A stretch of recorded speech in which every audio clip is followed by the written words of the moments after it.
Family. Good morning, good afternoon, good evening. మాకు తెలిసిన వాళ్ళకు ఒక డాగ్ పెట్ ఉందన్నమాట. వాడిని చూస్తే లిటరల్లీ యూఎస్ఏలో మన లైఫ్ కన్నా డాగ్స్ లైఫ్ చాలా బెటర్ అనిపిస్తుంది. 100%. ఇలా ఎంతమందికి అనిపించింది? నాకైతే లైక్ వాడి లైఫ్ మార్నింగ్ లేవగానే morning walk, afternoon walk, evening walk and వాళ్ళు బిజీగా ఉంటే డాగ్ వాక్ కలిసొస్తారు. మనం బిజీగా ఉంటే మనకి వాకింగ్ కాదు కదా! 4 స్టెప్పులేసే టైం కూడా ఉండదు. ఈ బిజీ జనరేషన్‌లో. అండ్ వాడి బెడ్ లగ్జరీ స్పాంజ్ ఉన్నట్టు ఉంటుంది.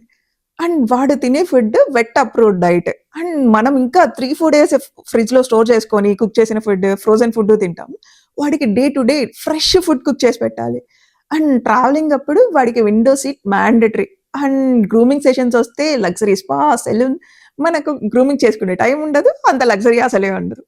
And coming to love like ఎవరైనా సరే డాగ్ లవర్స్ వాళ్ళు they love dogs more than us. Like ah, unconditional love. ఈ జనరేషన్‌లో కండిషన్స్ లేనిదే లవ్ దొరకని జనరేషన్‌లో డాగ్స్‌కి మాత్రం అన్‌కండిషనల్ లవ్ దొరుకుతుంది. మీ సర్కిల్‌లో, మీ నెట్‌వర్క్‌లో ఎవరైనా డాగ్ లవర్స్ ఉన్నారా? Comment them below. Thank you.